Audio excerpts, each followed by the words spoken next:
In the dream, you are falling, lost in the listening distance, as dark locks in.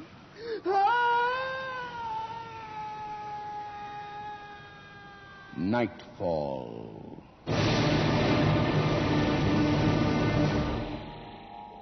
Good evening. This week, we have yet another change of pace for you. But you'd better be in shape for it. The play, by Calgary writer Tony Bell, is called The Jogger.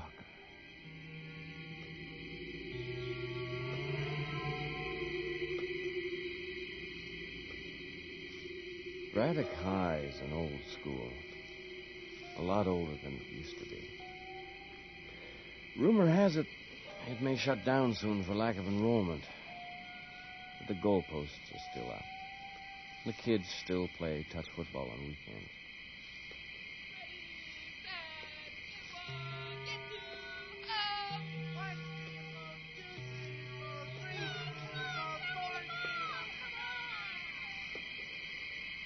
And if they were as old as me, they could remember a game 30 years ago when a kid named Joe Brady was all the rage. And there's a pass over the middle of Brady. He breaks the tackle. He's in the clear. He's at the 25, the 20. They're not Yes, sir. They'd think of the day when Joe Brady scored a touchdown in the final play of the game to win the city championship.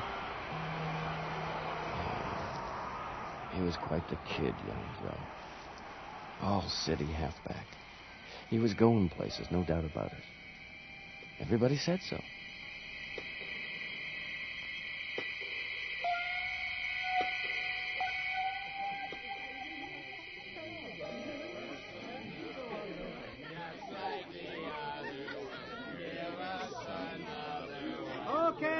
Okay, that's it. Bar's closing. Come on, Tommy. It's early still. Just one more. You already had your one more. It's 2 o'clock, Joe. Go home. Come on. I'm buying drinks for everyone. Don't try me, Joe. Hey, we'll have a drink together, Tommy. It's for old times.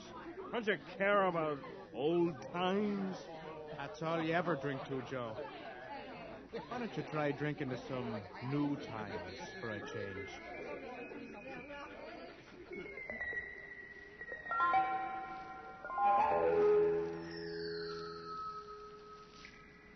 Yes, sir, they all said so. Now, 30 years and 20 pounds later, half the people who said so are dead. And the other half, well, they said a lot of things 30 years ago. But I don't feel bitter. In fact, I haven't felt much of anything for a long time. Or so I thought. Why is it I can never find two socks that look remotely the same? Well, well. You certainly look terrific. Look, Marion, don't start. You better sit down before you fall down. We got any aspirin? Mm-hmm. Get it yourself. I'm not going to play nursemaid to your hangovers. I am not hungover. I suppose you were playing darts at the hotel till 2 o'clock last night. Here. Eat your breakfast. Marion, I don't have to answer to you. Of course not. I mean, I'm just the person who has to make excuses when you're too hammered to get to work. Why do we sit here and do this every bloody morning? As if it's my fault. Excuse me. Oh, I know you'd like to get rid of me. Well, keep it up. One of these days, you might just get your wish. I walked out on the front porch to get the newspaper. It's a hell of a life you descended to, Joe Brady. Look at you. You can't even pick up a newspaper without stumbling all over the porch. That's when I first noticed him. It was a jogger, running along the road in front of the house. For some reason, I watched him pass. The sun was still low, blinding. I couldn't make out whether it was somebody from the neighborhood or not. All I could see was the red and white jogging suit with a big maple leaf on the back. By the time I could get my eyes focused, he was well past, gliding easily over the gravel down the long path to the park. It was just a jogger. Dozens of them followed the path to the park during the day. Why had I stopped for this one? Joe, come inside. Your breakfast is getting cold. What? Yeah, sure. Nobody should say or do anything before breakfast. We got in the car to drive to work. Busy day? Usual.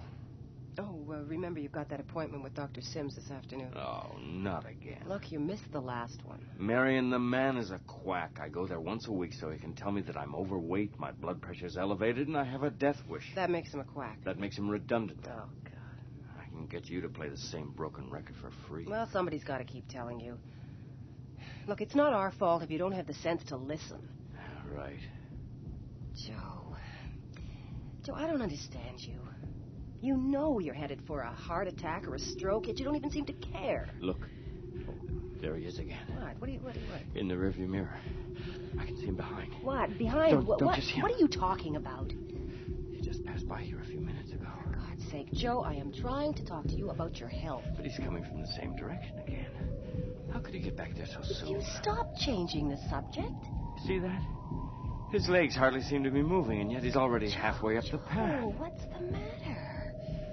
My God, the sweat's pouring off you. I can hear your heart pounding all the way over here. Honestly, you react to every little thing as if it's a crisis. Honey, look, you're going to have to keep that appointment today before you drive both of us crazy. What? I give up. Come on.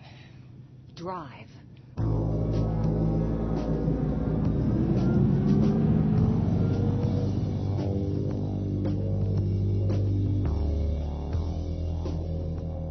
For once, Marion and I were in agreement. I decided to go to my appointment, after all. As usual, the good doctor's news was on the cheerless side. Joe, I don't get it. We just can't seem to get that hypertension of yours under control. Are you taking those pills I gave you? Sure, when I remember them. Joe, this is your life we're talking about. And frankly, I don't see what the problem is. Now, you've got a good job, you've been married to the same woman for 25 years, and you don't have any kids to bleed your pockets dry. I'd say you've got quite a bit going for you. That's one perspective, Frank. Well, what are you going to do? Dive into the sauce till your liver packs in? There are worse ways to go. Oh, you sound like some kid who's hoping his teacher will kick him out for bad behavior. Well, forget it, Joe. I'll save you in spite of yourself. Why? Are you planning to write me up in a medical journal? Now, look, I'm going to put you on another diet, and I want you to stick to it, and lay off the booze, and try getting some exercise for once. I don't think you've worked up a sweat since you got out of high school. Maybe I should take up jogging. Good idea. That's just the thing you need. That was meant to be a joke, Frank. Then again, maybe it wasn't a joke, as I was to find out later.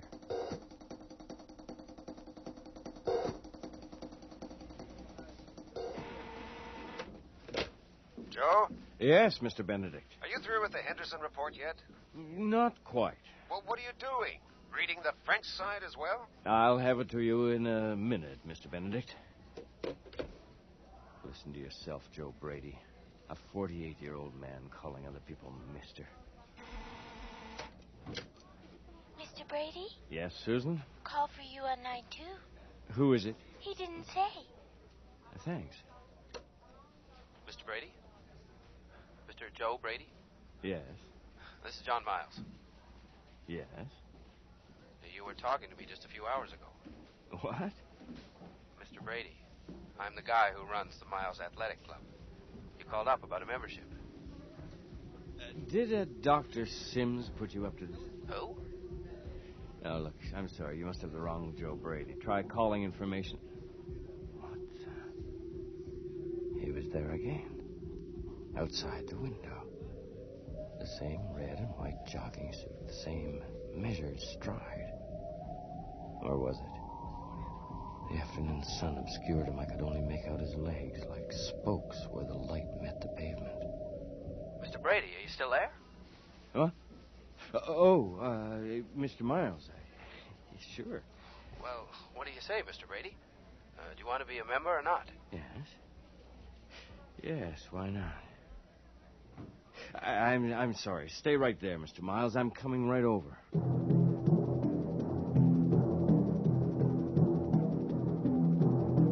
It was too much of a coincidence. There had to be a link between the phone call and what I had or hadn't seen. Maybe this Miles character could help me clear things up. This is really just your basic gymnasium, Mr. Brady. You got your exercise machines and your weights and your whirlpools. Yes, it's fine. Very nice. Well, excuse me for saying this, Mr. Brady, but you look like something of a stranger to gymnasiums. To exercise in general, Mr. Miles. But don't let that fool you. I used to be a pretty fair footballer in my day. First string all-city, the year we won the championship, in 1949. Before my time, I'm afraid. Well, where would you like to start? A weight room? Sauna? How about with the joggers? I'm not sure what you mean. Well, don't you have any jogging groups here? Well, not really. Jogging's sort of an individual thing. They like to go out on their own. You know, find their own pace, set their own goals. Do you happen to know anybody who wears a red and white jogging suit? Yeah, sure. With a red maple leaf on the back? Ah, there must be 1,000 of them. It's a popular style. I've got to find him. Oh, yeah? You know, what I mean is this person's been looking for me. Look, Mr. Brady, why don't you have a nice whirlpool? Relax some of those muscles. Let your mind go blank for a while. There he is. Do you see him? What? Mr. Brady, where are you going? There's nobody out there. I took off after him. I lost him for a moment, but I knew he was still around. Nearby. No, wait. There by the exit. Wait! I want to talk to you. I followed him. Ran after him out onto the street. Across the intersection. 3, 4 blocks. He disappeared into the crowd. No, there were flashes of him between the people. What do you want with me? What do you want? But all I could see was the back of his jacket, that maple leaf flapping in the breeze.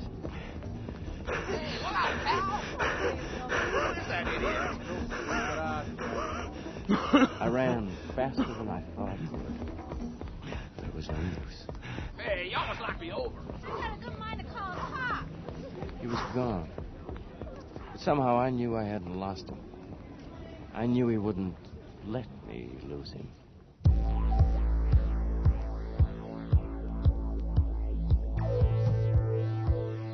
I could wait. And meanwhile, I could get in better shape. Next time, he'd meet the #1 member of the Miles Athletic Club. I discovered that my body was no longer the kind of old friend I could use or abuse as I liked, because it would still be my friend. I had ignored it for too long for it not to know how to betray me. But I had one thing going for me. My body's memory of itself, of how it used to serve me without my knowing it. It might lay cunning traps for me, like muscle cramps or sudden searing aches. But it couldn't ignore or unlearn the secret knowledge of the power it used to own.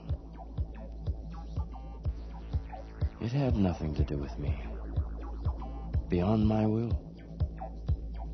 But it meant everything.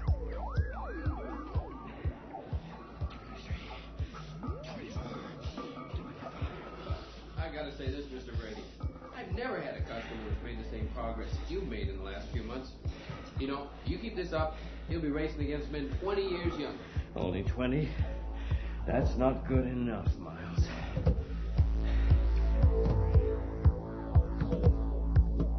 Not surprisingly, my good friend the doctor was equally quick to approve of the change in me.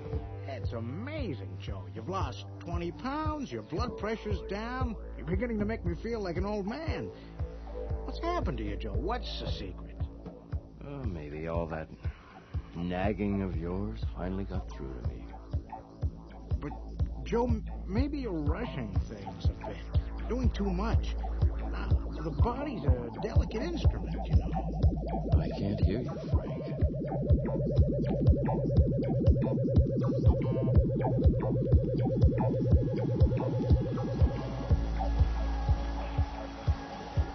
Joe? Joe? You have to do push-ups in the living room. Joe, you get sweat on the carpets again.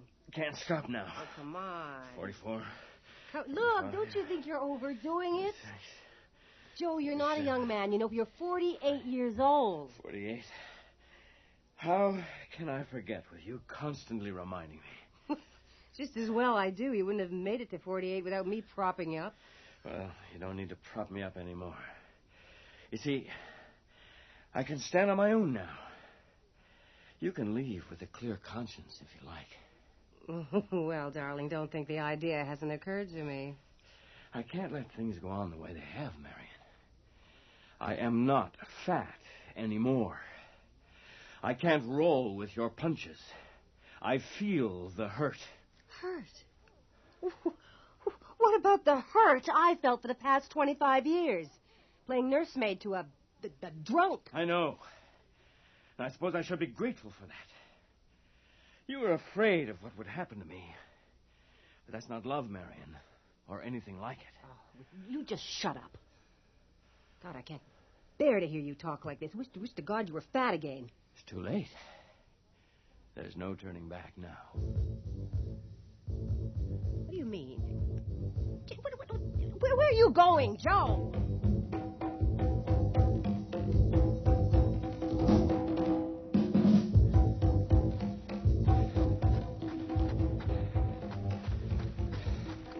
I'd go for a run every evening at dusk up the hill to the park, hoping to find him.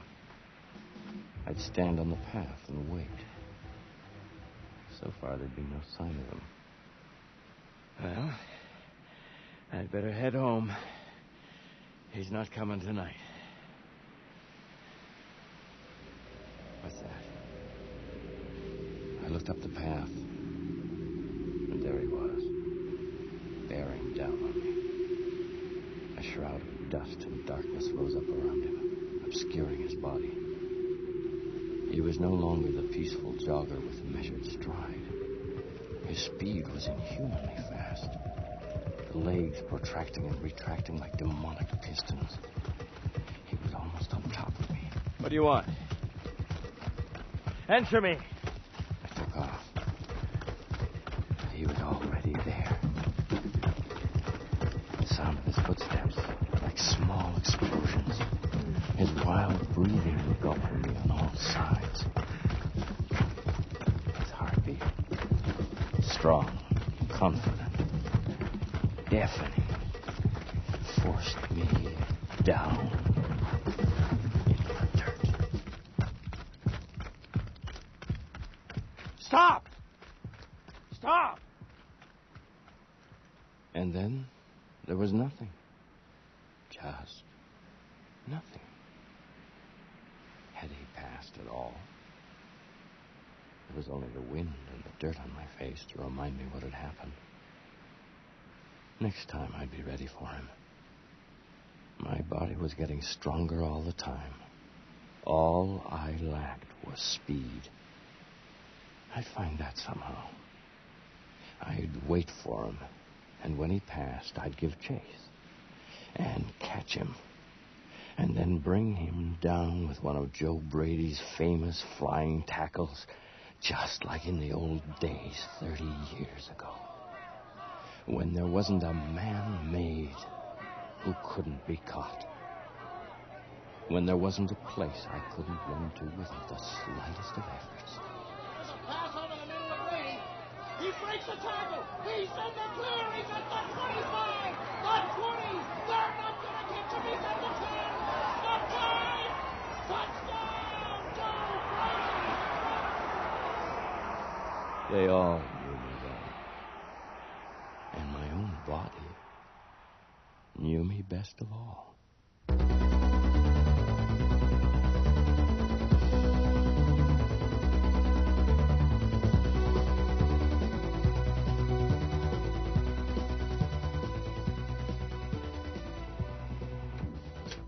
Brady, Yes, Mr. Benedict? I've been buzzing you for 10 minutes. What are you doing? Sleeping? Not at all, Mr. Benedict. Used to be I could at least count on you to be incompetent. Now it seems all you're good for is taking up space. Dr. Sims on line 1. Look, Joe, all this exercising is well and good, but don't you think you're going too far, too fast? You can't make up for 30 years in 3 months. Line 3, Mr. Brady. I've thought it over, Joe, and you're right. There's nothing holding us together anymore. Marion, wait. Are you listening, Brady? This company's been carrying you on its back for 20 years. Your heart can't take the strain, Joe. You'll have an attack if you're not careful. I think it's best I leave, or Killing yourself. You're through, Brady. Hello? Hello? I'm sorry, sir. You've been cut off. Susan, what do you mean? Susan? Hello?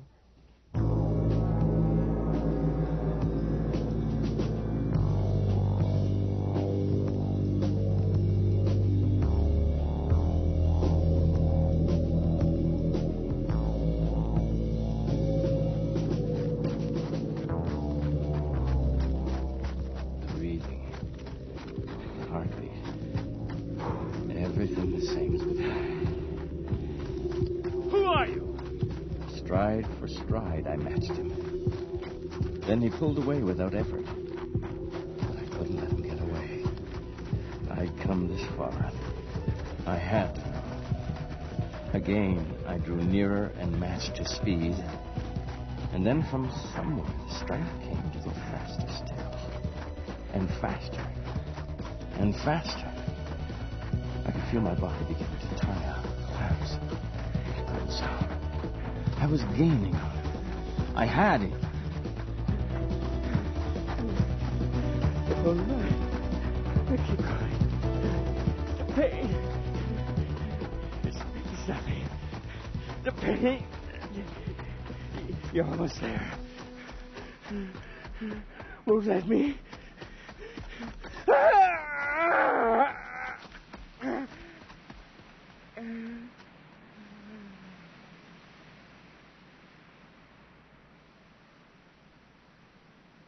And then there was nothing. Silence. Peace. It was past. The body no longer screamed. I floated along, each muscle moving in crisp uniformity. I could catch him. We were equals. He stopped just ahead of me. Please. Don't run anymore. There's no point now. Please. Don't run anymore. There's no point now. I could see the maple leaf clearly on his jacket. He turned and came towards me, and there, at last, maybe I'd known it from the start. Before me stood Joe Brady, the terror of Braddock High, with a spot of mud on his face from one of his famous flying tackles. He smiled at me then, as if he'd been with me all along, waiting for me to find him again. I started to say something, but too late. The image dissolved. Or had it? When I looked down at myself, there was a red maple leaf on my chest, and my jacket suddenly flapped in the breeze. I turned around, and there was an old man holding a football who couldn't understand why the crowds had stopped cheering. And when I turned again, there was his house where so much of his life had passed like a dream or a single breath. I breathed in And the dream vanished. There was no turning back. I took a final look around, then, making sure my shoes were laced good and tight, I started to run. In easy, measured strides. Past the streetlights, past the houses, down the long, narrow path to where? Where? I could only guess. But a guess was good enough. Because my body was there. And I was perfectly inside it. And my body didn't care if I was there at all.